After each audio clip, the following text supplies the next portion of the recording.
최근 이슈가 되고 있는 5세대 실손보험의 장점과 단점은 무엇인지, 5세대 실손보험의 자기부담금 부분은 채울 수 있는 방법은 무엇인지 자세히 알려드리는 보험친구.com. 보험이 궁금할 때, 그럴 때는 검색창에 보험친구.com을 검색하시거나 화면에 있는 전화번호 1844-0585로 전화를 주시면 좋겠습니다. 그리고 QR코드 접속도 가능하니까요. 참고해 주시면 좋겠고, 뭐 가입한 보험의 경우 뭐가 문제인지, 장점은 뭔지, 단점은 뭔지, 혹시라도 내가 보장을 적게 받고 있는 건 아닌지 등등등 어떠한 내용이라도 좋습니다. 모든 상담은 무료로 진행이 되고요. 모든 보험을 다 다루고 있는 보험친구.com. 궁금한 거 있으면, 특히 보험에 관련해서 궁금한 거 있으면 언제든지 연락 주시면 그야말로 친구처럼 친절하고 자세히 소개를 해드리겠습니다. 상담 신청은 다 말씀드린 것처럼 인터넷이나 전화를 통해서 해주시면 되고요. 무료로 상담이 되고 모든 보험에 대한 상담 가능하니까 연락 많이 주시면 고맙겠습니다. 네, 여러분 반갑습니다. 한겨레 데일리 라이브 뉴스 다이브 시작합니다. 어서 오십시오. 고현준입니다. 반갑습니다. 자, 오늘 월요일에 함께할 세 분 소개해드립니다. 김종대 전 의원 나오셨습니다. 어서 오십시오. 반갑습니다. 반갑습니다. 그리고 김규현 변호사 함께합니다. 어서 오십시오. 안녕하십니까, 김규현입니다. 톤이 많이 올라갔습니다. 선거 때니까 오늘 좀 올려달라고 특별히 명을 받았습니다. 좋습니다. 또 민주당 전략위 부위원장 김동완 부위원장 함께합니다. 어서 오십시오. 예, 반갑습니다. 자, 한참 졸릴 시간이거든요. 톤을 올려야 됩니다. 이제 사탕 먹고 왔습니다. 예. 당이 쭉 올라갔네 지금 보니까. 당의 힘으로 이렇게 좋습니다. 올려보겠습니다. 예. 오늘 뭐 다양한 뉴스들 있습니다. 뭐 이재명 대통령과 트럼프 대통령의 통화 내용이 알려지고 있고요. 그리고 뭐 삼성전자 파업 관련된 뉴스들도 계속 업데이트가 되고 있습니다. 여기에 오늘이 5.18 46주년 되는 5.18 기념식이 있었고요. 5.18 관련해서 조금 불쾌한 뉴스들도 나오고 있어서 잠시 뒤에 저희가 언급해 보도록 하겠습니다. 우리 김종대 의원 나오셨으니까 외교안보 분야부터 조금 짚어보자면, 그 미중 정상회담이 있었고 어젯밤에 이재명 대통령과 트럼프 대통령이 통화를 했다, 이 내용이 알려졌거든요. 네. 이거 어떻게 해석을 해야 돼요? 그러니까 통화를 뭐 우리 측의 요청으로 시작이 되어서 통화가 됐다, 30분간 통화했다 정도가 있는데 미중 정상회담 같은 거 하면 이렇게 통화를 해서 서로 공유를 하나요? 아니 그런데 이례적인 것은 뭐냐면은 예. 보통 정상회담을 갔다 온 트럼프가 이건 한국 정부에 얘기를 좀 해줘야 되겠다. 이래서 주로 미국에서 전화가 오는 경우를 좀 일반적이라고 봐야지. 가서 무슨 얘기 하셨어요? 하고 전혀 관계가 없는 제3국 이재명 대통령이 전화를 해서 통화를 했다. 네. 이 모양은 그리고 굉장히 신속하지 않았습니까? 그렇죠. 미국에 도착하자마자. 그래서 이런 것들은 뭔가 우리가 모르는 배경이 있을 겁니다. 뭔가 한반도 관련된 사안들, 또 우리한테 중대한 어떤 국익에 미치는 영향이 있기에 이렇게 전화를 하지 갑작스럽게 이런 전화가 됐겠느냐. 그러고 보니까 지난주에 안규백 장관이 미국 간 것도 그렇죠. 배경을 모르면 뜬금없는 거예요. 아니 11월에 한미 국방장관 회담이 있는데 왜 갔지? 이 민감한 시기에? 예. 그런데 가가지고 이제 여러 가지 이야기를 한 건데 쭉 이렇게 진행되는 맥락을 보니까 일단 살짝 삐져나오는 건 뭐냐면은 북한 문제. 예. 예. 그래서 북한에 대한 비핵화 목표를 확인했다. 근데 이건 뭐 일반적인 거라고 봐야 되겠고, 그다음에 한미 간의 정상 간의 합의한 팩트시트 그렇죠. 이행 문제, 예. 그다음에 중동 문제, 이런 부분에 대해서 한미 간에 꽤 높은 수준의 이야기가 오고 가는 것이 아닌가 하는 생각이 들어요.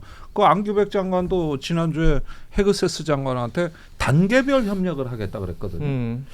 근데 이 부분도 조금 뭐 우리는 너무 나가는 거 아닌가 하는 생각이 드는데도 무언가 미국 쪽에서 강력한 요청이 있었고 우리가 그 상황에 봐서 판단에 따라 단계적으로 하겠다, 이런 어떤 거 답변을 해준 게 아닌가 하는 생각이 듭니다.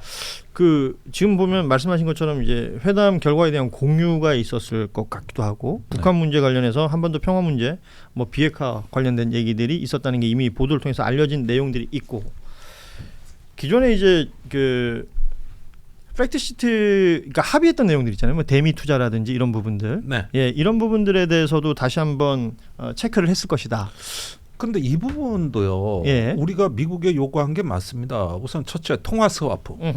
아 이거 뭐 달러를 갖다가 3,500억 달러 뭐 해가지고 푹푹 투자하다 보면 외환위기가 올 수 있기 때문에 그 통화 스왑을 요구했는데 잘 검토해 보겠다고 한 지 6개월째. 그렇죠. 벌써 지금 이 뉴스가 이번 뉴스가 아니라 한참 전이잖아요. 한참 작년 10월 얘기고요. 그러니까 한미 정상회담이 있은 후에 나왔던 이야기이기도 합니다. 그렇죠. 아니 뭐 그런데 그것도 그렇고 또 뭐 핵 잠수함 연료 공급 그렇죠. 문제, 예. 그다음에 핵 재처리 문제. 그동안 우리가 이 동맹에 대해 가지고 뭔가 생산적이고 건설적인 대안을 많이 내놨어요. 한국 정부가 이렇게 좀 트럼프 시대를 우리가 잘 한번 끌고 가고 싶다 그러는데 지금까지 된 거는커녕 검토조차도 코빼기도 안 비쳐요. 이래가지고 우리가 원하는 데 대해서는 대부분 유보적인 답변 내지는 약간 보류 상태인데 자기들이 필요한 거. 그러니까요. 뭐 투자를 해달라, 한국의 법을 통과시켜달라, 뭐 저 쿠팡 문제를 어떻게 해달라, 자기네 그 어떤 기술 기업들의 불이익을 주지 말라, 구글 지도가 어떻고 왜 이렇게 졸라대는 건 많아? 해주는 건 쥐뿔도 없어. 그게 오는 게 있어야죠. 하는 게 네. 있으면. 그래서 저는 이번에 통화 내용에서 뭐 한미 간의 정상이 뭐 팩트시티 갔다가 계산기나 자판기 두들기는 소리는 별로 안 했을 거라고 생각을 하고요. 네. 보도를 종합적으로 검색을 하다 보면은 미중 정상회담에서 한반도 문제가 등장을 했고 트럼프 대통령이 미국으로 이제 귀국을 하면서 나는 김정은을 굉장히 좋아한다라는 워딩을 또 구체적으로 했다는 거죠.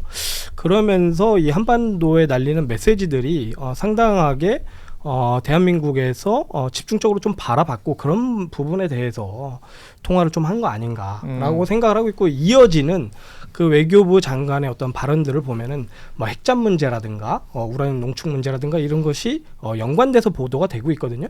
그러니까 여기에 좀 더 집중해서 오히려 대한민국 우리나라에서 미국의 원하는 바에 좀 집중을 해서 타겟팅을 해서 좀 더 대화할 때 많이 썩지 않았을까 저는 그렇게 좀 추측을 합니다. 그러니까 어찌됐건 그 디테일한 내용들은 뭐 공개된 게 없으니까 우리가 이제 짐작할 수 있는 내용들밖에 없을 텐데 한 가지 확실한 건 통화를 했다.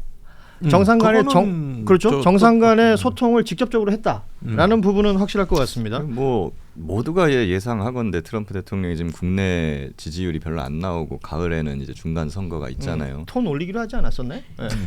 당이 다시 떨어지는 거. 그래요. 예. 좀 매겨야겠습니다. 네. 그래서 약간 근데 트럼프가 그거를 기점으로 뭔가 그 전에 있을 것이다. 그러니까 한 올해 여름이나 뭐 이쯤에 되면은 뭔가가 있을 것이다라고 예상을 다 하는데 뭐 그거에 대한 어떤 물밑 작업 같은 것들이 지금 뭐 이렇게 오며가며 되고 있는 것인가? 그래서 지금 말씀하시는 하는 생각도 내용들에 들죠. 대해서 저는 시간이 지나면 조금씩 알려질 수밖에 없는 구조들이잖아요. 근데 제가 좀 눈여겨봤던 건 이 타이밍이에요. 결과적으로 미중 정상회담하고 바로 어찌됐건 우리 대통령하고 미국 대통령하고 이렇게 통화를 했다. 왜냐하면 이제 장동혁 대표가 미국을 8박 10일 동안 갔다 오지 않았습니까? 네. 그때 갈 때의 명분이라는 것도 이재명 정부가 지금 미국하고 제대로 일을 못하기 때문에 나라도 가서 누구라도 만나고 와야 된다 그러면서 그 뒤통수 아저씨 만나고 왔잖아요. 비서실장, 차관 차관의 비서실장. 비서실장을 만나고 왔지 않습니까? 그것도 공공외교 차관. 그렇죠. 아주 저기 서열상 그냥 저 뒤에 계신 분. 그 차관의 비서들도 여럿 있는데 그 중에서도 공공외교 부분을 이게 담당하는 비서실장을 만났다는 건데 그 얘기인즉슨 이재명 대통령과 이제 트럼프 대통령 간에 뭔가 소통에 문제가 있다라고 장동혁 대표는 주장하고 싶었던 것 같은데 이 전화 통화 한 방으로 이 모든 것들이 별 의미 없는 말이 되어버리지 않았나요? 네, 그러니까 이런 부분은 야당 대표의 어떤 그 이런 어떤 그 비난은 말하자면 달을 보고 짓는 그 뭐다. 예. 그래서 그거를 뭐 불식시키기 위해서 예. 이런 통화를 했다는 거는 격에 맞는 설명은 아닌 것 같고. 그렇죠. 예. 다만 그 저렇게 빠른 통화에서 우리가 보여주는 건 이겁니다. 저 트럼프가 이번에 대만에 귀싸대기를 때린 거예요. 그리고 또 걸프 동맹국하고도 지금 삐걱거리고 있고. 그렇죠. 또 이스라엘하고도 디커플링 되고 있어요. 이스라엘은 계속 싸우겠다 그러고 트럼프는 종전하려고 협상하자는 거 아닙니까? 그러니까 이런 가운데서 미국에 또 유럽의 독일하고는 갈 때까지 갔어요. 나토 탈퇴까지 나와요. 그렇죠. 예, 이러면서 동맹의 어떤 그동안의 신뢰 기반이 초토화되고 있는 상황입니다. 사실은 여기서 한국하고도 껄끄러워도 이상할 게 하나도 없어요. 그런데 통화를 했다는 것은 일단은 그런 와중에 한국하고는 뭔가 좀 분위기가 다른 겁니다. 이번에 독일 총리하고는 어땠습니까? 완전히 맛이 갔잖아요. 그런데 일단 우리한테는 이렇게 저기 통화를 한다는 것은 한국에는 미국에서의 어떤 기대치, 그다음에 어떤 동맹과의 좋은 분위기 이런 것들은 유지하겠다는 의사 표시로 보셔야 되고, 저 대만은 지금 거의 패닉 상태예요. 대만 외교부뿐만 아니라 총통부의 라이징더 총통이 어제 뭐 막 SNS까지 날리고 난리가 났습니다. 지금 저기 완전히 낙동강 오리알 같이 돼가지고 이런 대우를 받아본 적이 없거든. 그래서 난리가 났어요. 그래서 그런 면에서 조금 대비가 된다. 이런 정도. 그래요. 저도 여기서 뭐 장동혁 대표는 낄 급이 안 된다라고 보고요. 이미 그때 뭐 한 달도 넘어서 전에 방미했을 때 이미 장동혁 대표 본인이 개빈 왁스급으로 전락을 해버렸잖아요. 그래서 지금 한 달 후에 지금 정상 간의 대화의 어떤 논의 테이블에 장동혁이라는 이름이 여기에 얹어지는 것은 상황상 전혀 맞지 않는다라고 보고 있고요. 그 대화 내용도 지금 뭐 미중 정상회담 이후 보면은 전후로 보면은 저기 일본의 총리하고 다카이치 총리하고도 뭐 저기 트럼프하고 뭐 또 통화도 하고 했다고 하잖아요.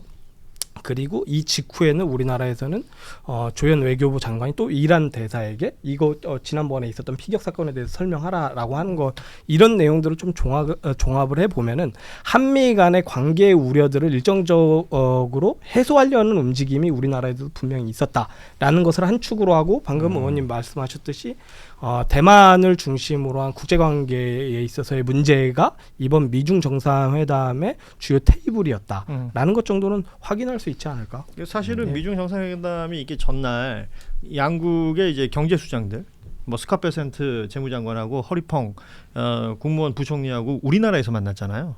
그렇죠. 이런 것들도 상징성이 있을 것 같고, 또 그 각각의 인물들이 이재명 대통령을 직접 만나고 가기도 했었고요. 그렇습니다. 예, 이런 부분들을 잘 눈여겨 보시면은 한국이 이제 중견 국가로서 이런 어떤 국제 문제에 충분히 필요한 공공재를 제공하고 있다. 그런 점에서 중견 국가, 책임 국가 이런 어떤 이미지를 쌓는 데는 도움이 됐다고 보는데요.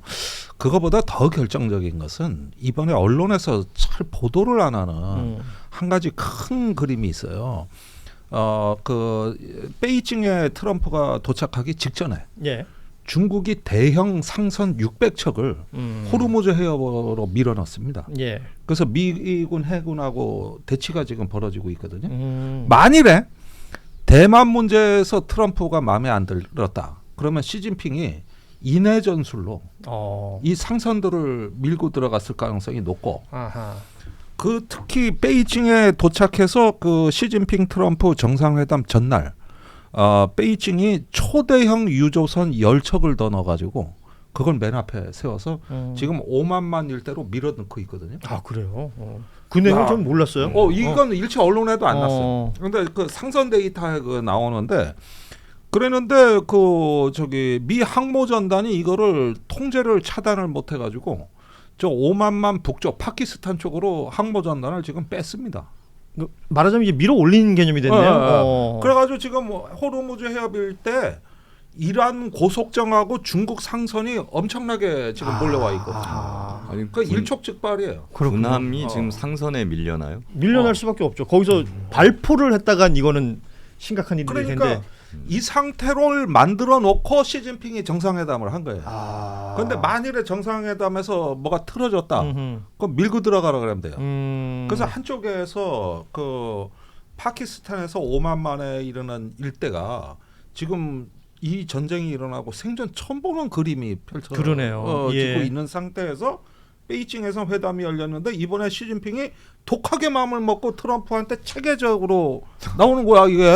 트럼프 입장에서는 어찌 보면 약간 좀 치욕적인 순간들도 몇 차면 있었던 것 같아요. 대만 문제는 시진핑이 웅변을 했는데 다 듣고만 왔어요. 그렇죠. 반박을 못했다. 그러니까 이런 상태로 들어 지금 미국 언론이 난리가 났는데 이 상황을 좀 보면은 지금까지는 이제 이란에서 깔짝깔짝 하던 것이 지금은 강대국 간에 이제 큰 어떤 그레이트 게임으로 이 양상이 변하고 있다. 그 변곡점이 이번에 미중 정상회담이었다는 거예요. 그러니까 세계 질서의 판을 깔아놓는 게 확 그림이 보이는 거죠. 그래서 지금 이런 상태에서 우리가 저기 나름대로 그 대국 간의 경쟁에서 그 경쟁이 잘못 관리됐을 때 또는 관리가 안 됐을 때 대단히 위험해질 수 있다는 걸 알아야 됩니다. 그래서 이게 두루두루 외교 전선을 동시에 살펴야 되는 타이밍에 내일 다카이치 사나이 일본 총리가 안동을 오지 않습니까? 이재명 대통령의 고향. 지난번에는 다카이치 총리의 고향인 나라현에 이재명 대통령이 갔었고 그때 뭐 같이 드럼 치고 뭐 분위기 좋았다. 그 셔틀 외교의 일환으로 또 안동을 온다는 것인데 이게 지금 이 타이밍의 셔틀 외교는 뭐 셔틀 외교라는 게 이제 상시적으로 하는 거긴 합니다만 또 타이밍상 뭔가 상징하는 것들이 있을까요? 지금 같이 뭐 관리해야 될 것이라든지. 그러니까 이 부분도 트럼프의 폭주에 이제 그 동아시아 국가들끼리의 긴밀한 소통과 협력이 더 절실해진 거고요. 그런 면에서 이재명 대통령이 그 일본 방문 시에도 그 많은 환대를 받았던 이유도 이제 일본으로서는 이 불안한 질서에 한국하고 손을 잡고 싶다. 이런 어떤 그 의사 표시로 해석이 됩니다. 얼마 전에 그 최태원 SK 회장이 국회 강연이 화제가 됐는데 그때 일본하고 같이 가야 이 위기가 대처가 된다. 이래가지고 지금 국회 강연이 그게 엄청나게 화제가 됐습니다. 그래서 에너지 공급망, 원자재, 그 다음에 어떤 그 저 무역 질서, 지정학적 위기 이걸 어떤 한 나라가 지금 관리할 수가 없는데 미국이 저렇게 무책임하니까. 우리 아시아 국가들끼리도 좀 잘해보자 이런 어떤 그 연속적인 메시지가 지금 쌓이고 있다고 보시면 될 것 같아요. 네. 이렇게 이제 외교 관련된 이슈들 살펴봤습니다. 조현 외교부 장관도 뭐 아시는 것처럼 이 나무호 잔해 도착 이후에 이란 외교부 장관하고 통화를 했고 사실관계에 대한 입장을 요구하는 뭐 이런 내용들이 지금 전파가 되고 있습니다. 그러니까 외교라는 게 어디 한 곳만 쳐다보고 진행할 수는 없는 것이다 보니까 두루두루 광범위하게 이재명 정부의 외교가 이렇게 진행되고 있다라는 부분 한번 짚어봤고요. 최근 이슈가 되고 있는 5세대 실손보험의 장점과 단점은 무엇인지 5세대 실손보험의 자기부담금 부분은 채울 수 있는 방법은 무엇인지 자세히 알려드리는 보험친구.com. 보험이 궁금할 때 그럴 때는 검색창에 보험친구.com을 검색하시거나 화면에 있는 전화번호 1844-0585로 전화를 주시면 좋겠습니다. 그리고 QR코드 접속도 가능하니까요. 참고해 주시면 좋겠고 뭐 가입한 보험의 경우 뭐가 문제인지 장점은 뭔지 단점은 뭔지 혹시라도 내가 보장을 적게 받고 있는 건 아닌지 등등등 어떠한 내용이라도 좋습니다. 모든 상담은 무료로 진행이 되고요. 모든 보험을 다 다루고 있는 보험친구.com. 궁금한 거 있으면 특히 보험에 관련해서 궁금한 거 있으면 언제든지 연락 주시면 그야말로 친구처럼 친절하고 자세히 소개를 해드리겠습니다. 상담 신청은 다 말씀드린 것처럼 인터넷이나 전화를 통해서 해주시면 되고요. 무료로 상담이 되고 모든 보험에 대한 상담 가능하니까 연락 많이 주시면 고맙겠습니다.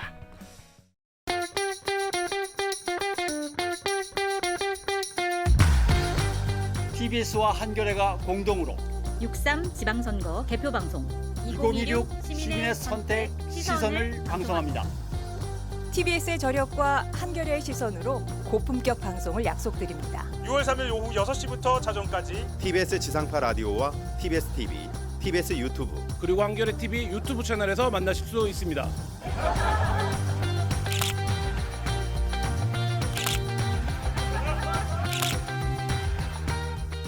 TBS 한겨레 6.3 지방선거 공동 개표 방송 2016 시민의 선택 시선 많은 시청 바랍니다.